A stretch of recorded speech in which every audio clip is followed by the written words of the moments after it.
Welcome to N24 news bulletin. ముందుగా headlines చూద్దాం. ముఖ్యమంత్రి రేవంత్ రెడ్డిని కలిసిన చిన్నజీయర్ స్వామి. సమతాకు 2024 శ్రీ రామానుజాచార్య 108 దివ్య దేశాల ద్వితీయ బ్రహ్మోత్సవాలకు సీఎంకు ఆహ్వానం.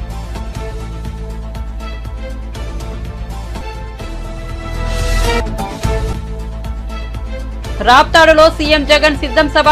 ఆంధ్రజ్యోతి ఫోటోగ్రాఫర్ పై దాడి. నిరసన తెలియజేసిన ఏబీజేఎఫ్ జాబ్ జర్నలిస్ట్ సంఘాల నాయకులు. సోమప్ప చౌక్ దగ్గర గంటపాటు ధర్నా.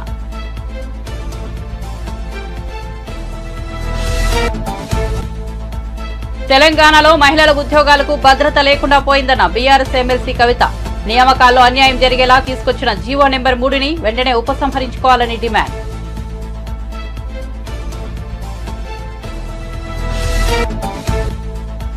అధికారంలోకి రారని తెలిసి ఎన్ని ఛాలెంజ్లు అయినా చేస్తారని చంద్రబాబుపై సజ్జల విమర్శలు. చంద్రబాబుకు జగన్ను సవాల్ చేసే అర్హత లేదని స్పష్టీకరణ. కారు కూతులను తాము పట్టించుకోబోమని వ్యాఖ్య. ఇక వార్త వివరాల్లోకి వెళ్తే హైదరాబాద్ లోని నానక్రామ్గూడలో నూతనంగా నిర్మించిన తెలంగాణ రాష్ట్ర ఫైర్ సర్వీసెస్ విభాగం ప్రధాన భవనాన్ని సీఎం రేవంత్ రెడ్డి ప్రారంభించారు. ఈ సందర్భంగా ఆయన మాట్లాడుతూ గత 3 దశాబ్దాలుగా రాజకీయాలు ఎలా ఉన్నప్పటికీ హైదరాబాద్ అభివృద్ధి మాత్రం ఆగలేదని స్పష్టం చేశారు. హైదరాబాద్ నగరం ప్రపంచంతో పోటీ పడుతోందని అన్నారు.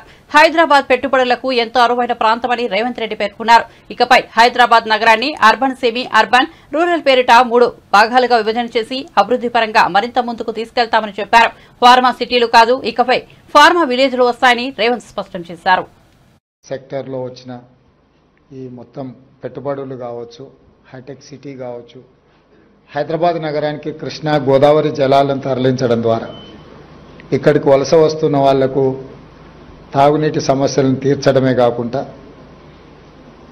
Food industry, hotel industry, other industries కూడా ఏదైతే అవసరం ఉన్నాయో వాటన్నిటిని తీరుస్తూ ప్రధానంగా మధ్యతరగతి, దిగువ తరగతి ప్రజలకు ఉపయోగపడే విధంగా మెట్రో రైల్ నిర్మాణం కానీ, ఎంఎంటీఎస్ నిర్మాణం కానీ ఇవన్నీ కూడా హైదరాబాద్ నగర అభివృద్ధికి ఉపయోగపడ్డాయి. వీటితో పాటు ఏ నగరంలో అయితే శాంతి భద్రతలు ఉంటాయో ఆ నగరానికే పెట్టుబడులు వస్తాయి. ఈ హైదరాబాద్ నగరంలో ఒకప్పటి వాతావరణం నుంచి బయటకు తీసుకొచ్చి మత కలహాల నుంచి శాంతి భద్రతల సమస్యను పరిష్కరించుకుంటూ ఆనాటి ప్రభుత్వాలు ఒక విధానాన్ని నెలకొల్పినాయి. కాబట్టి ఈరోజు ఈ స్థాయిలో మన నగరం పోటీ పడుతుంది. తప్పకుండా అది చంద్రబాబు నాయుడు గారు కావచ్చు, రాజశేఖర రెడ్డి గారు కావచ్చు, చంద్రశేఖరరావు గారు కావచ్చు, గత 30 సంవత్సరాలు 10 సంవత్సరాలు చంద్రబాబు నాయుడు, 10 సంవత్సరాలు రాజశేఖర రెడ్డి గారు, 10 సంవత్సరాలు చంద్రశేఖరరావు గారు. రాజకీయాలు ఎలా ఉన్నా, వాళ్ళ ఆలోచన విధానం ఎలా ఉన్నా, హైదరాబాద్ నగర అభివృద్ధి విషయంలో గత ప్రభుత్వాలు తీసుకున్న నిర్ణయాలను కొనసాగించుకుంటూ ఇంకా మంచి నిర్ణయాలతోనే వాళ్ళు ముందుకెళ్ళిండ్రు. ఈ సాంప్రదాయం కొనసాగుతుంది. చాలామందికి కొన్ని అపోహలు ఉన్నాయి. ఆ అపోహలను చర్చించుకోవడం వల్ల ఏం ప్రయోజనం లేదు. గత 30 సంవత్సరాలలో ఈ నగరం ఎంత వేగంగా అభివృద్ధి చెందిందో, ఈ నగరం వేగంగా అభివృద్ధి చెందడానికి గత ముఖ్యమంత్రులు ఏ ప్రయత్నం చేసిండ్రో వాళ్ళ ముగ్గురి అనుభవాల నుంచి పాఠాలు నేర్చుకొని కొత్తగా నూతనంగా ఇంకా హైదరాబాద్ నగరాన్ని అభివృద్ధి పదం వైపు వేగంగా నడిపించడానికే మా ప్రభుత్వం ప్రయత్నం చేస్తుంది. ఇన్నర్ రింగ్ రోడ్ వేసినప్పుడు అసలు రింగ్ రోడ్ అనే విధానము, ఫ్లైఓవర్లు కట్టినప్పుడు ఫ్లైఓవర్ల విధానం కాంగ్రెస్ పార్టీని ఆ రోజు ముందుకు తీసుకొచ్చింది. ఔటర్ రింగ్ రోడ్ కూడా ఆ రోజు చంద్రబాబు నాయుడు గారు ప్రతిపాదించారు. కంప్లీట్ ఔటర్ రింగ్ రోడ్ లేకుంటే పార్షియల్లీ బైపాస్ రోడ్ లాంటిది ఎయిర్పోర్ట్కి ఈ ప్రాంతం నుంచి ఉండాలి, గచ్చిబౌలి ఈ ప్రాంతం నుంచి అని ఆలోచన చేస్తే తర్వాత రాజశేఖర రెడ్డి గారు ముఖ్యమంత్రి అయిన తర్వాత కంప్లీట్గా హైదరాబాద్ నగరానికి ఒక మణిహారంగా ఉండాలి అని చెప్పి ఔటర్ రింగ్ రోడ్డును కానీ అంతర్జాతీయ ఎయిర్పోర్ట్ను అంతకుముందు ప్రభుత్వం తీసుకున్న నిర్ణయాలను కొనసాగించి అంతకంటే ఇంకా ఉన్నతంగా అభివృద్ధి చేయడం జరిగింది. ఈరోజు ఔటర్ రింగ్ రోడ్ తర్వాత రీజనల్ రింగ్ రోడ్డు రావడానికి గత ప్రభుత్వం తీసుకున్న నిర్ణయాలు కేంద్ర ప్రభుత్వం అనుమతి ఇచ్చింది. మధ్యలో కొన్ని కారణాల చేత వాయిదా పడుతూ వచ్చింది. నేను ముఖ్యమంత్రిగా బాధ్యత చేపట్టిన తర్వాత మా మంత్రివర్యులు కోమటిరెడ్డి వెంకటరెడ్డి గారు మేమందరం నితిన్ గడ్కరీ గారితో చర్చించి మాట్లాడి ఇమ్మీడియట్గా రీజనల్ రింగ్ రోడ్కు సంబంధించిన అన్ని పెండింగ్ సమస్యలను పరిష్కరించాలని కేంద్ర ప్రభుత్వాన్ని సంప్రదించి ఆ సమస్యలన్నిటినీ దాదాపుగా పరిష్కరించడం. 354 కిలోమీటర్స్లో దాదాపుగా 50% రోడ్డుకు సంబంధించిన నిధులు ల్యాండ్ ఎక్విజిషన్ పూర్తయింది. మిగతా సగభాగం కూడా in principle they have agreed to sanction that remaining part. So భవిష్యత్తులో ఏవైతే రీజనల్ రింగ్ రోడ్డు విషయంలో ఏమైనా అపోహలు ఉన్నా వాటన్నిటిని తొలగించండి. తొందరలోనే తెలంగాణలో రీజనల్ రింగ్ రోడ్ కూడా రావడం జరుగుతుంది. దాంతోపాటు కంప్లీట్ రింగ్ రోడ్ మొత్తము రైల్ వసతి కూడా కల్పించాలి రవాణా కోసం.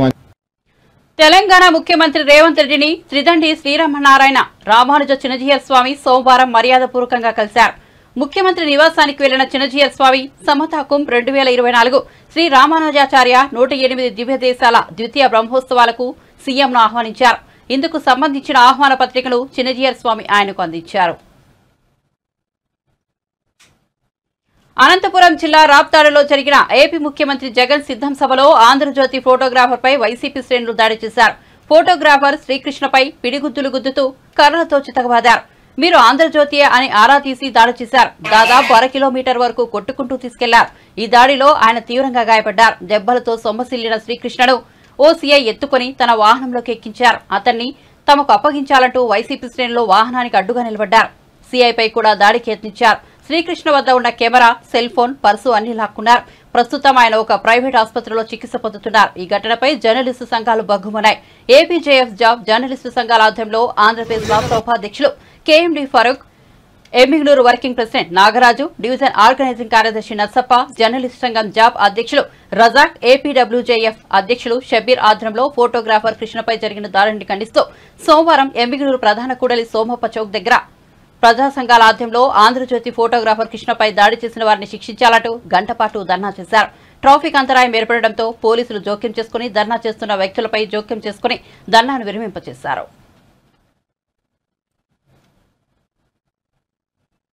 తెలంగాణలో మహిళల ఉద్యోగాలకు భద్రత లేకుండా పోయిందని, నియామకాల్లో అన్యాయం జరిగేలా తీసుకొచ్చిన జీవో నెంబర్ 3ను వెంటనే ఉపసంహరించుకోవాలని BRS MLC Kalvakuntla Kavitha demand చేశారు. ఈ మేరకు సీఎం రేవంత్ రెడ్డి నిర్ణయం తీసుకునేలా ఆదేశించాలని కాంగ్రెస్ అగ్రనేత సోనియా గాంధీ ఏఐసీసీ అధ్యక్షుడు మల్లికార్జున ఖర్గేకు లేఖ రాసినట్లు తెలిపారు.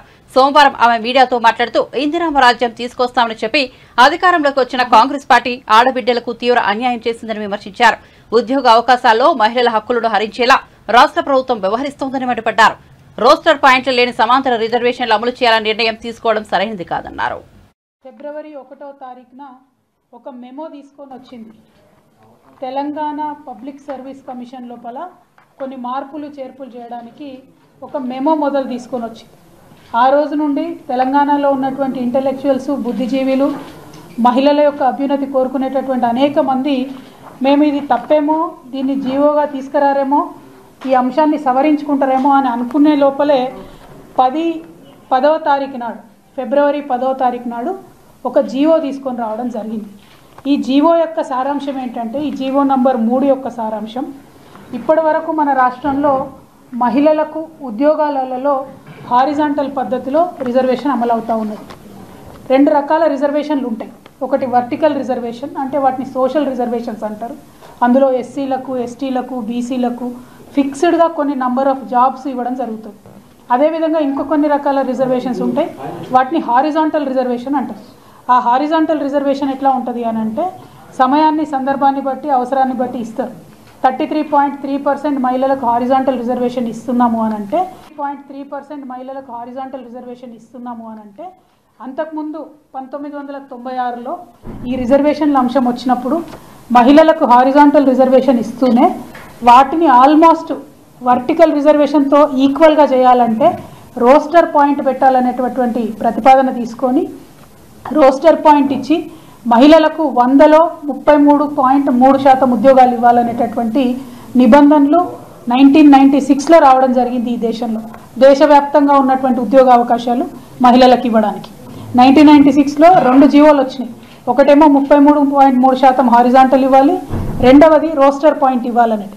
దాంతో అడ్వాంటేజ్ ఏమైందంటే 100 ఉద్యోగాలు ఇస్తే 33% ఉద్యోగాలు గ్యారంటీగా మహిళలకు వస్తూనే ఇంకా ఎక్కువ ఉద్యోగాలు వచ్చేటటువంటి ఆస్కారం ఉండింది. ఇప్పుడు రాష్ట్ర ప్రభుత్వం కొత్తగా తీసుకొచ్చినటువంటి జీవోతో ఏంటంటే హారిజాంటల్ రిజర్వేషన్ మహిళలకు ఇస్తూ రోస్టర్ పాయింట్ అనేటటువంటిది కంప్లీట్గా రద్దు చేస్తున్నామంటూ జీవో ఇవ్వడం జరిగింది. ఈ రోస్టర్ పాయింట్ రద్దు చేయడం ద్వారా ఏం జరుగుతుందంటే మినిమం 33 ఉద్యోగాలు ప్రతి 100 ఉద్యోగాల్లో మహిళలకు ఇవ్వాలనేటటువంటి నిబంధన ఏదైతే ఉందో అది 33 రావచ్చు, 10 రావచ్చు, 15 రావచ్చు, 2 రావచ్చు. ఎటువంటి గ్యారంటీ మహిళలకు వచ్చే ఉద్యోగాల మీద ఉండదు. ఇది నేను చెప్తున్నటువంటి మాట కాదు, ఈ రాష్ట్రంలో ప్రతి ప్రధాన పత్రికలో కూడా కోడై కూస్తున్నటువంటి మాట. మరీ ముఖ్యంగా ఈ రోస్టర్ పాయింట్ మహిళలకు రద్దు చేయడం ద్వారా ప్రధానంగా ఎస్సీ, ఎస్టీ, బీసీ మహిళలకే తీవ్రంగా నష్టం జరిగేటటువంటి ఆస్కారం ఉంటుంది. ఇది హిందూ పత్రిక, వీళ్ళు క్లియర్గా చెప్తా ఉన్నారు ఏమని, removal of roster point criterion likely to affect women from under privilege sections. అంటే ఒక ఎస్సీ ఆడబిడ్డకు ఒక ఉద్యోగం రావాలంటే మినిమం 16 ఉద్యోగాలు ఉంటేనే ఎస్సీ ఉమెన్కి ఒక ఉద్యోగం వచ్చేటటువంటి ఆస్కారం ఉంటుంది. అంటే జనరల్గా డిపార్ట్మెంట్లలో మీరు చూసుకున్నప్పుడు నోటిఫికేషన్ వేసినప్పటికీ ఏం జరుగుతుంది అని అంటే ఒక్కొక్క డిపార్ట్మెంట్లో 5 ఉద్యోగాలు, 7 ఉద్యోగాలు, 8 ఉద్యోగాలు ఇట్లా ఉంటాయి. మొత్తం 100, 1000, 2000 అని బయట చెప్పినప్పటికీ మళ్ళీ డిపార్ట్మెంట్ల వారీగా సపరేట్ కోడ్స్ ఉంటాయి. డిపార్ట్మెంట్ల వారీగా వాళ్ళ రోస్టర్ పాయింట్ ప్రకారం నియామకాలు జరుగుతూ ఉంటాయి. అట్లా చూసుకున్నప్పుడు ఒక్కొక్క డిపార్ట్మెంట్లో అనేక రకమైనటువంటి ఇబ్బందులు మహిళలకు ఏర్పడి ఉద్యోగాలు కోల్పోయేటటువంటి ఆస్కారం ఉన్నది. ఇగో ఇది సాక్షి పేపర్, మొత్తం కొలువలు పట్టిక తారుమారైందని చెప్పి వారు ఇచ్చినటువంటి ఆర్టికల్. ఏపీలో ఉన్న వాలంటీర్ వ్యవస్థపై జనసేన నేత నాదెండ్ల మనోహర్ విమర్శలు గుప్పించారు. ఇంటింటికి వెళ్లి పూర్తి సమాచారాన్ని సేకరించాలని వాలంటీర్లకు ఎవరు చెప్పారని ప్రశ్నించారు. వాలంటీర్లు సేకరించిన సమాచారాన్ని ఎక్కడ భద్రపరుస్తున్నారని అడిగారు. వాలంటీర్ వ్యవస్థ గురించి అడిగితే పవన్ కళ్యాణ్ పై కేసు పెడతారా అని మండిపడ్డారు. పవన్ పై వైసీపీ ప్రభుత్వం తప్పుడు కేసు పెట్టిందని విమర్శించారు. తాము అడిగే ప్రశ్నలకు సమాధానాలు చెప్పకుండా మంత్రులు, పోలీసులు ఎదురుదాడి చేస్తున్నారని ఆగ్రహం వ్యక్తం చేశారు. అసలు వాలంటీర్ వ్యవస్థకు చట్టపరమైన గుర్తింపు ఉందా అని ప్రశ్నించారు. రాష్ట్రంలో ఉన్న నిరుద్యోగ సమస్యపై సీఎం జగన్ ఎప్పుడైనా మాట్లాడారా అని ప్రశ్నించారు.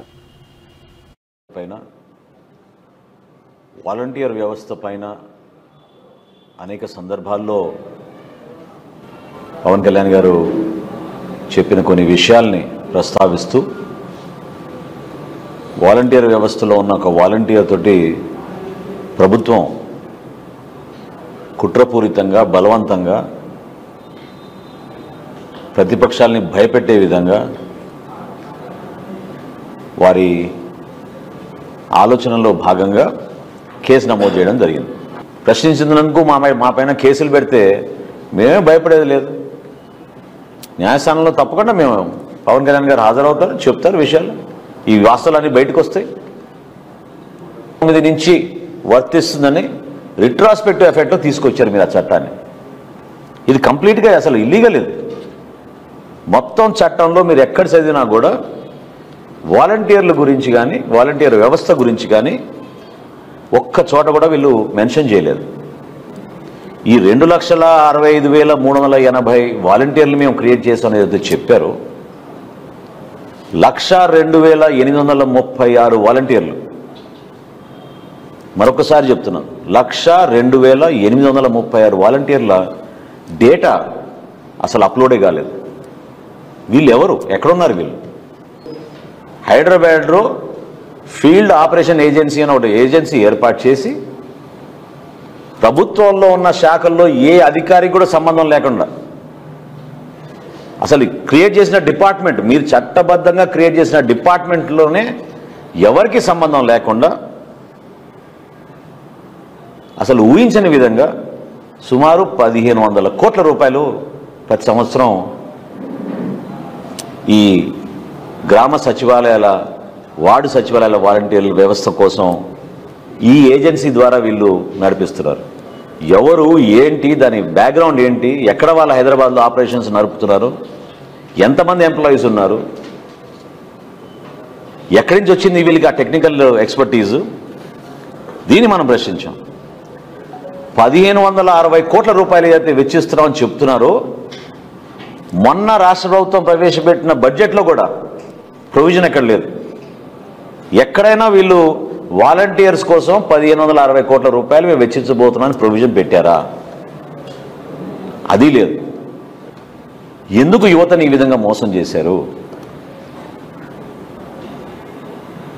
జనసేన పార్టీ నుంచి మేము ఈ వాలంటీర్లని అందరినీ కూడా మేము చెప్పేది ఏంటంటే, వ్యక్తిగతంగా మీ పైన ఎటువంటి దురుద్దేశంతో కాదు, మేము మాట్లాడేది ఈ వ్యవస్థని దుర్వినియోగం చేసుకుని పవన్ కళ్యాణ్ గారు లేవనెత్తిన అంశాల్ని మీరు జాగ్రత్తగా విని ఆలోచించండి. జగన్మోహన్ రెడ్డి గారు మిమ్మల్ని స్టార్ క్యాంపెయినర్గా వాడుతున్నాడు. అది ఆయన ప్రయత్నం. ఇది కరెక్టా? దానికి 1560 కోట్ల రూపాయలు వీరు ప్రతి సంవత్సరం ఖర్చు పెట్టి అందులో 617 కోట్ల రూపాయలు ఎటుపోతున్నాయో అర్థం కాని పరిస్థితి తీసుకొస్తే మనందరికీ బాధ్యత లేదా? టీడీపీ జాతీయ ప్రధాన కార్యదర్శి నారా లోకేష్ విశాఖలో వరుసగా శంఖారావం సభలు నిర్వహిస్తున్నారు. ఈ మధ్యాహ్నం గాజువాకలో నిర్వహించిన శంఖారావం సభలో ప్రసంగించారు. ఫ్యాన్ ఇంట్లో ఉండాలి, సైకిల్ ఇంటి బయట ఉండాలి, టీ తాగేసిన గ్లాస్ సింకులో ఉండాలంటూ సీఎం జగన్ చేసిన వ్యాఖ్యలపై లోకేష్ స్పందించారు. సైకిల్ అనేది సామాన్యుడి చైతన్య రథమని స్పష్టం చేశారు. ఇక గ్లాసును ప్రతి ఒక్కరూ వాడాల్సిందేనని అన్నారు. ప్రతి సామాన్యుడు గ్లాసును వాడకుండా ఉండలేరని తెలిపారు. రాష్ట్రంలో ఉద్యోగాలు లేక నిరుద్యోగులు జగన్ ఫ్యాన్ కు ఉరేసుకుంటున్నారని మండిపడ్డారు. జగన్ ఫ్యాన్ ఆత్మహత్యలు చేసుకోవడానికి పనికొస్తుందని విమర్శించారు. ఉన్నాయి. ఆనాడు వ్యక్తిని తీసుకొచ్చాడు పల్లా శ్రీనివాసరావు గారు.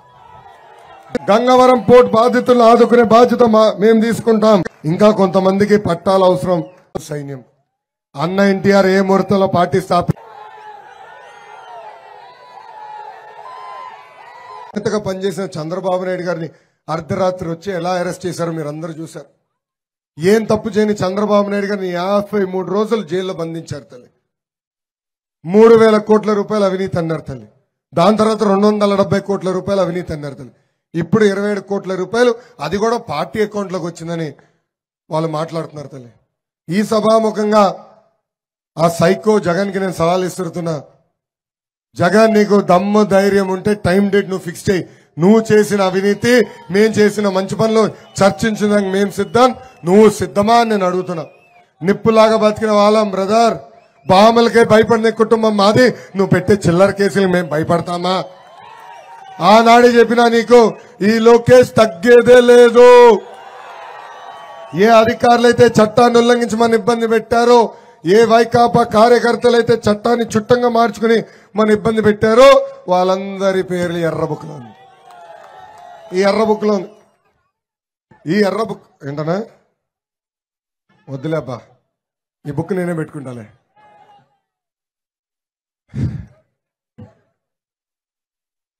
దప్పుడు దిప్పుడేనా?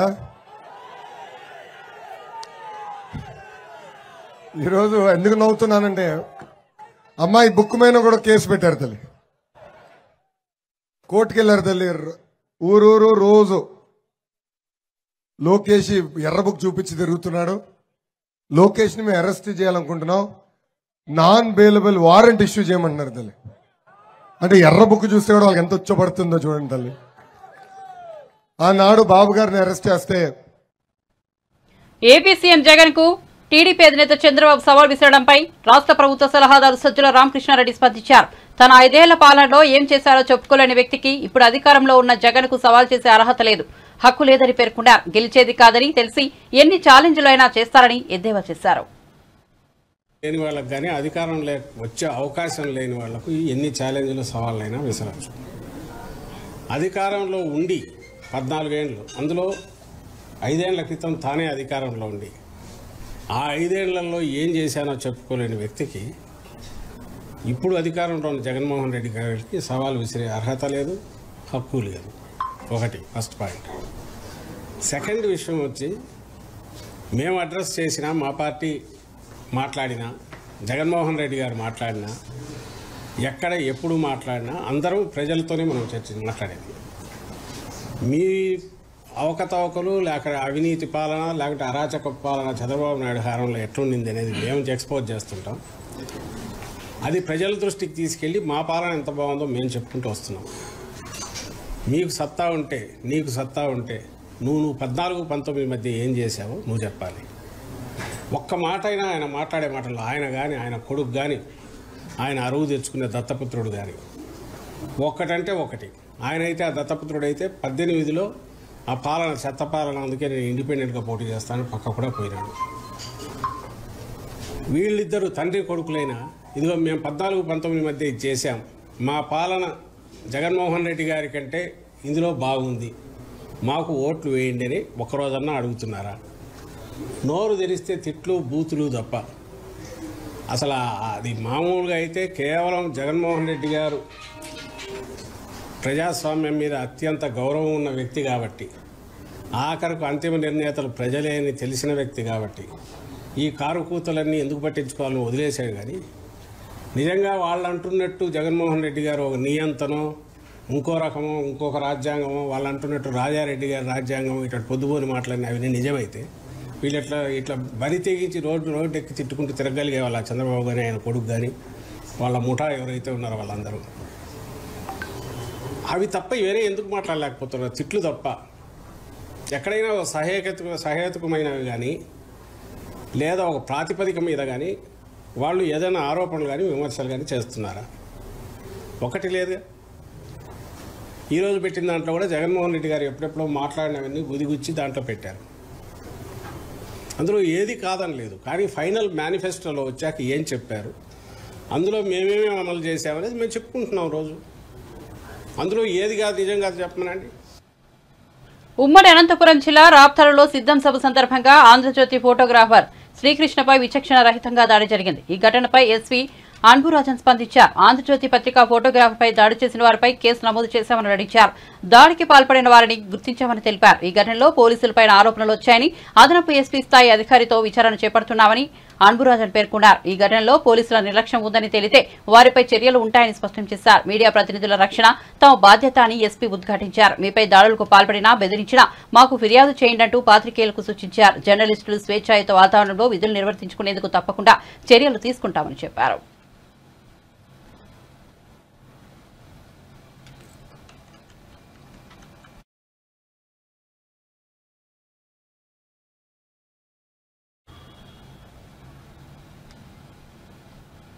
గత ఏడాది చివరిలో జరిగిన తెలంగాణ అసెంబ్లీ ఎన్నికల్లో కాంగ్రెస్ గెలుపు కేవలం గాలివాటమేనని బీజేపీ రాజ్యసభ సభ్యుడు డాక్టర్ కె లక్ష్మణ్ అన్నారు.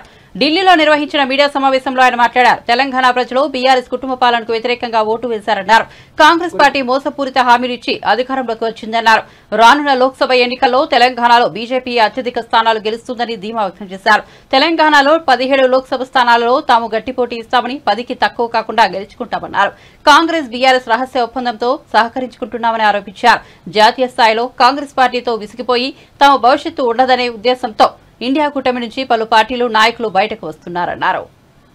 బాలరాముని యొక్క ప్రాణ ప్రతిష్ఠ ఒక మరి ఎమ్మెల్యేలు గెలిచి 100% ఓట్ల శాతాన్ని పెంచుకున్న బీజేపీ 2024లో జరిగే ఎన్నికల్లో 10కి తక్కువ కాకుండా 17 సీట్లలో ధీటుగా పోటీ చేసి 10కి తక్కువ కాకుండా 35% పైగా ఓట్లు సాధించి భవిష్యత్తులో డబుల్ ఇంజన్ సర్కార్కు మార్గం సుగమం చేయడానికే ఈరోజు భారతీయ జనతా పార్టీ ఈ యొక్క మరి బస్సు యాత్రల సందర్భంగా రేపటి నుంచి ప్రారంభమయ్యేటువంటి బస్సు యాత్రలు ప్రముఖమైనటువంటి రాష్ట్ర నాయకులందరూ కూడా మరి అన్ని అసెంబ్లీలు పార్లమెంట్లో కలియ తిరుగుతూ మోదీ గారి 10 సంవత్సరాల పాలన, తెలంగాణలో 10 సంవత్సరాలు ఏ రకంగా బీఆర్ఎస్ భ్రష్టు పట్టించింది, కాంగ్రెస్ యొక్క మరి పాలన ప్రజలు చూశారు, రాష్ట్రంలో చూశారు, దేశంలో చూశారు. మొత్తం దేశంలో కన్నమరైన కాంగ్రెస్ పార్టీ తెలంగాణలో బతికి బట్ట కట్టే పరిస్థితి లేదు. కాబట్టి భవిష్యత్తు తెలంగాణలో బీజేపీది అని భావించే ఈరోజు మరి ఢిల్లీలో ఉన్న నాయకత్వం కాంగ్రెస్ ఇవాళ రేవంత్ రెడ్డి గారికి బీఆర్ఎస్తో ఢీకొనేటువంటి ఆలోచన ఉన్నప్పటికీ కూడా ఇవాళ హైకమాండ్ ఏ రకంగా వారి కళ్ళెం వేసి ఆ యొక్క బీఆర్ఎస్ మరి ఈ యొక్క కాంగ్రెస్ రహస్య ఉడంబడికల ద్వారా బీజేపీని ఎదుర్కొనేటువంటి కుట్రలు తెలంగాణ చేస్తుందో ఖచ్చితంగా ఈ బస్సు యాత్రల సందర్భంగా ఇవన్నీ కూడా పటాపంచలు చేసి రాబో రోజుల్లో 3వసారి నరేంద్ర మోడీ గారు ప్రధానమంత్రి అయితే 3వ ఆర్థిక దేశంగా భారతదేశం తీర్చిదిద్దడమే కాకుండా తెలంగాణలో కూడా గుజరాత్ మోడల్, ఉత్తరప్రదేశ్ మోడల్ అభివృద్ధికి పేదల పథకాలకు తెరలేపాలంటే బీజేపీ గెలవాలనేటువంటి పిలుపుతో రేపటి నుంచి బస్సు యాత్రకు మేము శ్రీకారం చుడతా ఉన్నాం. స్వయంగా కేంద్ర మంత్రిగా కొనసాగినాడు. ఇవన్నీ కూడా ప్రజలు గమనించారు. కాబట్టి మీరు మొన్న ఎన్నికల్లో కూడా ఒక తప్పుడు మరి ఒక నేరేటివ్ క్రియేట్ చేసి ఆ రకంగా కాంగ్రెస్ లబ్ధి పొందింది. కాబట్టి ఇప్పుడు ఆ గ్యారెంటీల సంగతి తేలిపోతున్నది. మీ అవకాశం ఎందుకు ఇవాళ కాళేశ్వరం మీద ఇంత రాద్ధాంతం చేస్తున్న వాళ్ళు ఇవాళ కేంద్ర ప్రభుత్వానికి దాన్ని సిబిఐ ద్వారా విచారణ జరపండి చెప్పి ఎందుకు రాయలేకపోతున్నారు? ఎందుకు ఇవాళ వాస్తవంగా ఇవాళ బీఆర్ఎస్ అన్ని అక్కడ ఉన్నటువంటి సిట్టింగ్ ఎంపీలు ఎమ్మెల్యేలు చాలామంది 190 పక్కచూపులు చూస్తున్నారు. వాళ్ళకి ఖచ్చితంగా వారు ఒక్క సిట్టింగ్ ఎంపీ కూడా బీఆర్ఎస్ మీద పోటీ చేయడానికి మానసికంగా సిద్ధంగా లేరు. ఆ విషయాలు నేను తెలుసు. మాతో అందరూ కూడా ఇవాళ టచ్లో ఉన్నారు. ఖచ్చితంగా వీరు ఏపీ సీఎం జగన్మోహన్ రెడ్డిపై టీడీపీ నాయకురాలు పరిటాల సునీత సీరియస్ కామెంట్స్ చేశారు. సోమవారం ఆ మీడియాతో మాట్లాడుతూ అనంతపురం జిల్లాకు సీఎం జగన్ ఏం చేశారని ప్రశ్నించారు. జిల్లా ఎమ్మెల్యేలు కూడా సీఎం దగ్గర కూర్చొని ₹1 నిధులు తీసుకురాలేకపోయారని ఎద్దేవా చేశారు. నిన్నటి వరకు వైసీపీ ప్రతిష్టాత్మకంగా నిర్వహిస్తున్న వైసీపీ సిద్ధం సభలకు జనం స్వచ్ఛందంగా రాలేదని అన్నారు. బెదిరించి ప్రజలను సభలకు తీసుకొస్తున్నారని సెటైర్లు వేశారు. కేవలం చంద్రబాబును తిట్టడానికే సీఎం జగన్ రాప్తాడుకు వచ్చారని విమర్శించారు. రాబోయే ఎన్నికల్లో సీఎం జగన్ ఇంటికి పంపేందుకు ప్రజలు సిద్ధంగా ఉన్నారని వ్యాఖ్యానించారు. విషయాలు చెప్పాలి కానీ అది పక్కన పెట్టి కేవలం చంద్రబాబు నాయుడు గారిని తిట్టడానికే సిద్ధం సభ కూడా పెట్టారని కూడా మనం కూడా గుర్తు చేసుకోవాలని కూడా నేను చెప్తున్నాం. 2 సార్లు మా రాప్తాన్ నియోజకవర్గానికి ఇది 3వ సారి వచ్చారు. ఎప్పుడు వచ్చినా చెన్నై కొత్తపల్లికి వచ్చినప్పుడు కూడా ఆయన బటన్ నొక్కేక రైతులకి ఇన్సూరెన్స్ ఇన్పుట్ సబ్సిడీ వేయడానికి బటన్ నొక్కేకి వచ్చినారు. బటన్ నొక్కారు కానీ రైతులకు ₹1 కూడా చాలామంది రైతులకి డబ్బులు కూడా పడలేదు. మళ్ళీ ఆసరా దానికి కూడా బటన్ నొక్కారు. ఆసరా మహిళలందరూ కూడా చాలామంది ఒకటే అడుగుతున్నారు, మేము ఈరోజు మీటింగ్లో ఇవ్వకపోతే మా డబ్బులన్నీ కట్ అవుతాయంట, రావంట, 25వ తారీఖు డబ్బులు పడతాయి, అందుకే మేము పోయినాము అని. మరి ఆయన బటన్ నొక్కారు కానీ ఆసరా ఇంతవరకు ₹1 కూడా మహిళలకు వచ్చిన పాపాన్ని కూడా పోలేదు. మరి ప్రాజెక్టులు అయితే అనంతపురం జిల్లాకి ఎన్నో ప్రాజెక్టులు అక్కడ అన్నయ్య కాళ శ్రీనివాస్ అన్నగారు మంత్రిగా ఉన్నప్పుడు అన్నగారికి కానీ అదేవిధంగా మేము కానీ ఇక్కడ పేరూరు ప్రాజెక్టు కానీ అక్కడ భైరవాన్ తిప్ప కానీ ఇవన్నీ కూడా మేము ప్రాజెక్టులు ఆ రోజు తీసుకొచ్చినాం. కొంతవరకు పనులు కూడా జరిగినాయి. బులెటిన్ ముగించే ముందు హెడ్లైన్స్ మరోసారి చూద్దాం. ముఖ్యమంత్రి రేవంత్ రెడ్డిని కలిసిన చినజీయర్ స్వామి. సమతాకం 2024 శ్రీ రామానుజాచార్య 108 దివ్య దేశాల ద్వితీయ బ్రహ్మోత్సవాలకు సీఎంకు ఆహ్వానం.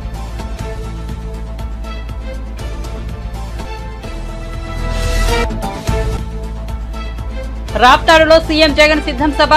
ఆంధ్రజ్యోతి ఫోటోగ్రాఫర్ పై దాడి. నిరసన తెలియజేసిన ఏపీజేఎఫ్ జాబ్ జర్నలిస్ట్ సంఘాల నాయకులు. సోమప్ప చౌక్ దగ్గర గంటపాటు ధర్నా.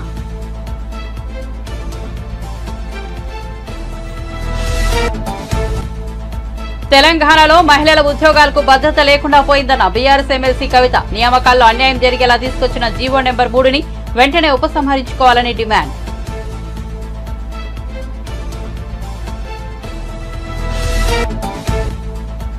అధికారంలోకి రారని తెలిసి ఎన్ని ఛాలెంజ్లైనా చేస్తారని చంద్రబాబుపై సజ్జల విమర్శలు. చంద్రబాబుకు జగన్ ను సవాల్ చేసే అర్హత లేదని స్పష్టీకరణ. కారు కూతలను తాము పట్టించుకోబోమని వ్యాఖ్య.